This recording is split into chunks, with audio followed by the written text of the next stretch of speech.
We've now arrived at one of the most astounding sentences in the Bible, maybe one of the most astounding sentences ever written at any time. And I'm talking about John chapter 1, verse 14. It says, "The Word became flesh and lived for a while among us. We've seen his glory, the glory of the one and only Son, who came from the Father, full of grace and truth." Now, what makes this verse so astounding and so astonishing is that John has just been describing to us the Word. The Word is taken originally from the idea in Genesis, "and God said." God uses words to perform creation. The word is the reason of God, the faculty of calling forth through pronunciation and declaration the whole of creation. So here we have that very word of God in creation from Genesis identified with a person. In him he was with God and was God, and with God in the beginning. So we're talking of a person who has existed for all time and who brought the world and everything that we know about, the whole of creation, into being. And he says this word, this idea, this reasoning, this truth, pronounced truth of God, this creative truth of God, this word became flesh. Now, the word flesh here means became a human being. The word is sarx. In some cases it can mean sinful flesh, but in other cases here, like this, it just simply means became incarnated, became a human being, was given flesh and blood existence. And that is an astonishing thing. As I say, it's probably difficult to imagine something even more astonishing than this statement here, that the very words and reasoning power, the declarative creative power of God became itself, or himself, a creation, a created being made of flesh and blood and bone and nerve and sinew. The Word became flesh and lived for a while amongst us. That's important, that bit, because lived for a while amongst us means that we saw him, we spoke to him, we communicated, we touched him. He was a real living human being. But this whole idea bridges an impossible gulf or gap between God on the one hand, the reasoning of God, the logic of God, the logos of God, becoming flesh, becoming human in character and nature, so that the two are equivalent. And so much so, it wasn't aloof, but was amongst us. And that really is also astonishing from the point of view that, when you live with someone, when you get to know them, when you've been with them for 3 or 4 years or more, you get to know all their faults. It's impossible to live with someone or be with someone for any length of time and not to appreciate their faults, their weaknesses, their failings, that when they get irritable, when they get difficult, when they become unreasonable. And yet that didn't happen here, because when he lived a while amongst us, nevertheless, our conclusion is that this person who lived with us was the embodiment of the reasoning and the logos of God himself. That's astonishing. That's just an amazing statement to be made about any living person that you know. But never mind about that, the fact that God himself, or he who was with God in the beginning, should become one of us, is an unbelievably transcendent statement of the way in which God has joined himself to humanity through this act. We have seen his glory and the glory of the one and only Son, some cases as the only begotten Son, who came from the Father, full of grace and truth. This word glory is the idea of the radiance, the thing which is the brightness, the thing which makes you awestruck, I suppose. When you look at something and you are struck with, jaw-dropping astonishment, this is the idea of what glory embeds into our nature and calls forth our response. So I think the idea of glory, if I remember correctly, is like the brightness around the sun. It's that which radiates out from the sun itself and becomes a kind of overpowering rays of light which impact upon you in a way that leaves you gasping with astonishment. This idea of glory. And this is now attached to the person of Jesus Christ. We have seen his glory. We have been astonished at his truth and his teaching. We have been overwhelmed and awestruck by his nature and who he is and what he said. And it's just in case you're not sure as to what that glory is, that he makes it clear. It's the glory of the one and only Son, the only begotten Son. There's a uniqueness here which is important for us to pull out. The only begotten Son, or the one and only Son, stands in contrast to what was said earlier in a previous passage, because he talks about he gave us the right to become the children of God. So are we to say that this Jesus is a child of God in the same way that we have the right to become the child of God? Well, no, says John, there is an important difference here, because whereas you have the right to become the children of God, you are not children of God by genetic connection, by physical connection, by this intimate nature of essence. By essence, Jesus Christ is the Son of God and the only Son of God, the only begotten Son of God. He stands quite in distinction then of being the children of God, which you become through faith in him and through adopting the characteristics of God, so that you share in the nature of God by practicing the virtues of God, and therefore sharing in his likeness in the way that children share in the likeness of parents. But this is something deeper, more essential, more substantial. Being the only begotten Son means that the very essence of this person is God himself, who came from the Father, full of grace and truth. In fact, Jesus puts it this way: I and the Father are one, is what he said in another passage. And this oneness between Jesus and the Father is a unique oneness. It is not the same as those who become the children of God. And John is making that clear. That's why I think he uses this unique term here, the only Son of God. Yes, there are children of God, but this is the only Son of God in the essence of the personhood of himself, the only one who was in the beginning with God, the only one who is eternal and eternally existed before all of us and before the whole of creation. So there is something uniquely different here about the nature of this person, Jesus Christ, who came from the Father. And again, we're talking about now a relationship of son and father. And this is something which I think is a picture that we can hold on to or grasp something from here.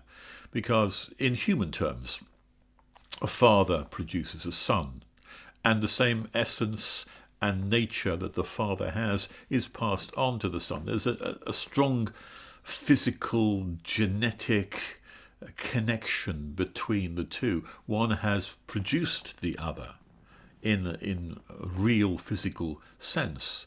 And in the equivalent of that, the metaphorical equivalent of that, you have that connection between Jesus Christ and the Father, so that they are connected in a way which we cannot be connected to God.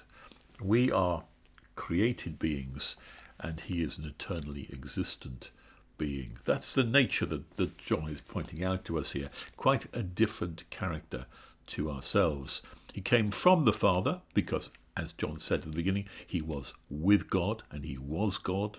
There's a uniqueness of position here and of purpose, and is being sent or came from the Father.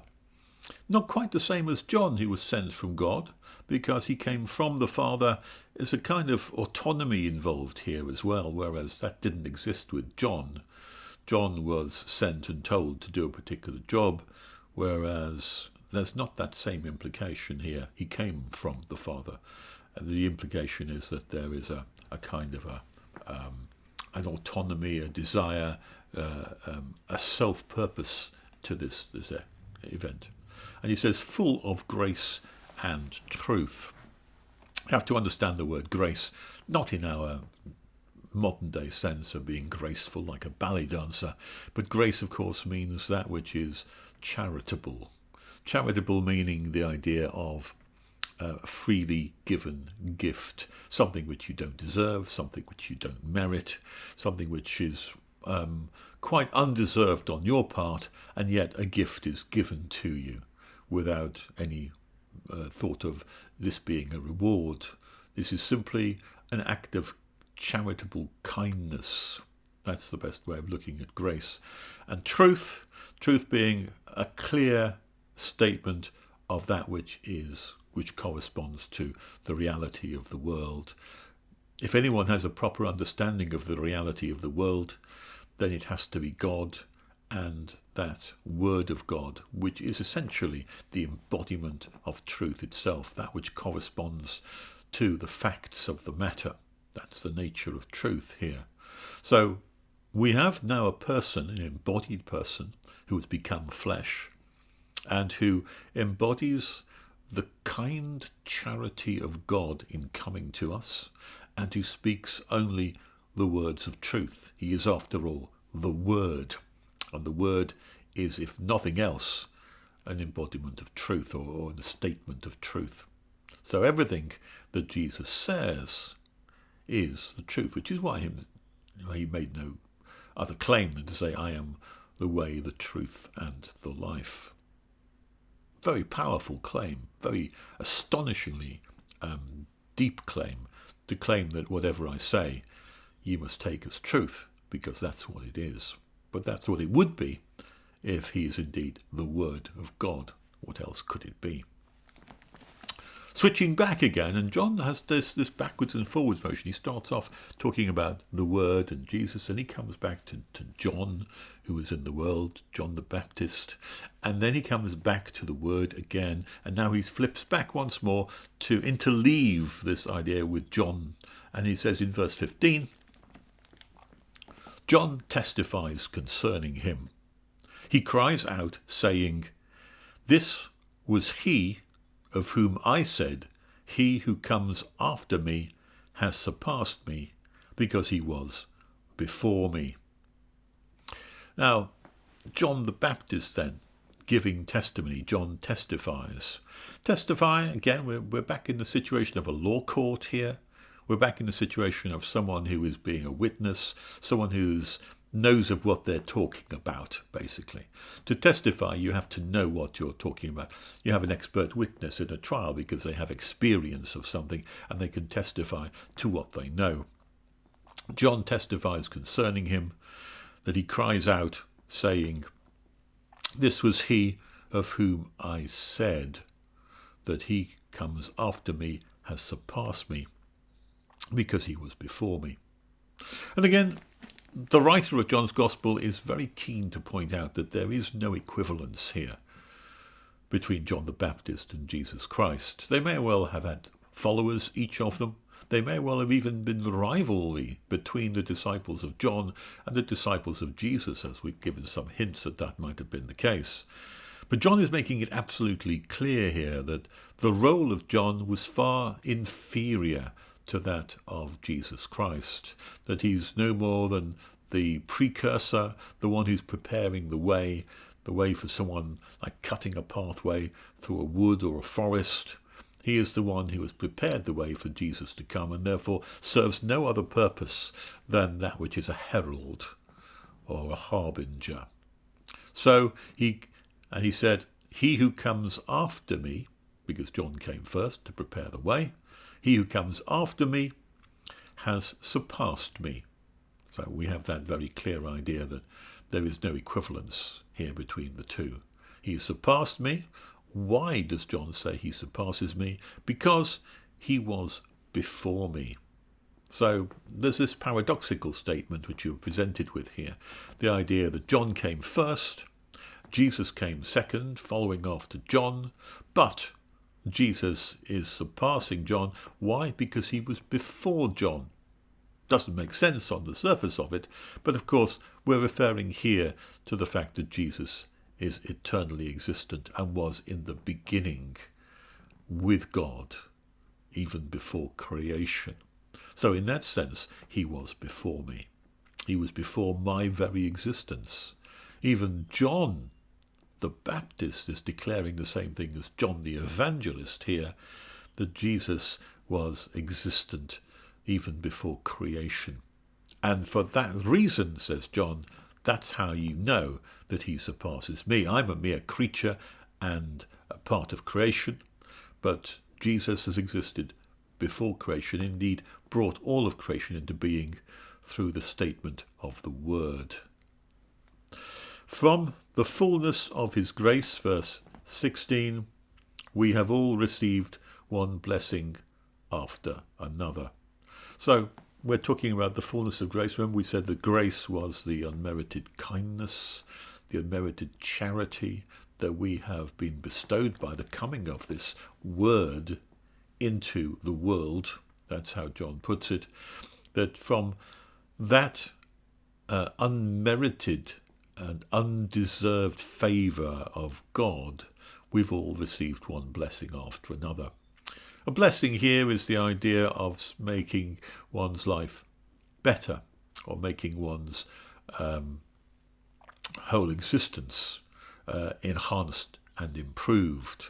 A blessing is where you have something which makes you, sometimes translated by the word happy, and I'm reminded of the fact that the word happy comes from an Old English word which means to happen. Happenstance means an event, and happy means a happy event. A mishap is a bad event. So hap is an event that takes place, and the idea of happy is a good event. So blessings upon us are good events which take place, one after another, he says. So it's not just limited to one good event, but we have had many blessings, many good events taking place in our lives because of the introduction of this person, Jesus Christ, the Word, into the world. And if you want to know what those kind of blessings were, well, he goes on to give a statement about it in verses 17 and 18. Because for the law was given through Moses, grace and truth came through Jesus Christ. No one has ever seen God, but God, the only Son, who is at the Father's side, has made him known. For the law was given through Moses. Okay, so we've now got another contrast between the two. Moses, one of the greatest of the Old Testament patriarchs, the guy who God chose to give the law through so that we know how to live, what good and bad the difference between those things are. Thou shalt do this, thou shalt not do that. Those kind of clear statements are a blessing to people. But whereas the law was given through Moses, grace and truth came through Jesus Christ. Now there's an interesting implication with this contrast, because what we're saying is that grace and truth is far better and greater than what Moses gave, which was the law. The grace and truth are a higher thing and more a blessed thing than even the law is. The law is a blessing because it keeps society in check. It keeps us in check. It keeps us knowing how we should live and what we should do and what we shouldn't do. And that's a great blessing, knowing that fact, because many people who don't know what they should do or not do end up doing all kinds of things which just injure and hurt themselves and other people. Knowing the law protects us from that, and that's a blessing in and of itself. But an even greater blessing is this idea that grace and truth came through Jesus Christ. And that's partly because of the fact that, and implicit here is something which we read about later on through Paul's writings, that we're not able to keep that law. That as good as the law is, that we fail to manage it. And therefore something above and beyond the law is required if we are to become closer and more united to God. Grace and truth came through Jesus Christ. This kindness of God and this truth, which we'll learn more about as we study John's Gospel, is something which transcends that law and is even greater as a blessing. No one has ever seen God, says John, but God only Son, who is at the Father's side, has made him known. Not even Moses. And I think the idea that no one has seen God is the idea of the burning bush. Moses came as close to God as anyone has ever come.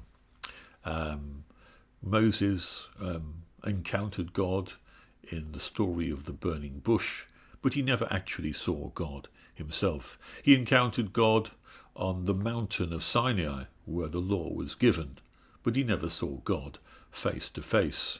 And I think this is the contrast here between Moses and Jesus again, between the law and between grace and truth. There is a huge gap between the greatness of Moses and the greatness of Jesus. Moses was as close to God as any man has ever been, had direct dealings with God, delivered the Ten Commandments from God, and yet he never saw God. No one has ever seen God but God's the only Son. In fact, the term God the only Son is a very powerful phrase because the way that's expressing it makes it unambiguously clear that Jesus Christ himself is God. He is not just the Son of God, he is God the only Son. Godhood is built into his character, personality, nature, and very essence here. God, he is God, the only Son, who is at the Father's side. And John is speaking, of course, not only of the time before creation, where he said the Word was with God and the Word was God, so it's an echo of that, but also here and now, because this is, of course, the time after Jesus has ascended back to heaven. So he's God, the only Son, who is at the Father's side and has made him known. So we live in a world where we are distant from God. We can't just walk into God's parlour or room and meet God face to face. No one has met God face to face, says John here. Not even Moses met God face to face. But Jesus did, and Jesus, because of that intimate connection between him and God, he's the only one who could therefore make God known to us. And he does so through the word of truth. And that brings us to the end of that first section in John's Gospel. Next time, we hope to look at the passage which takes us into looking at John the Baptist and his closer relationship with Jesus.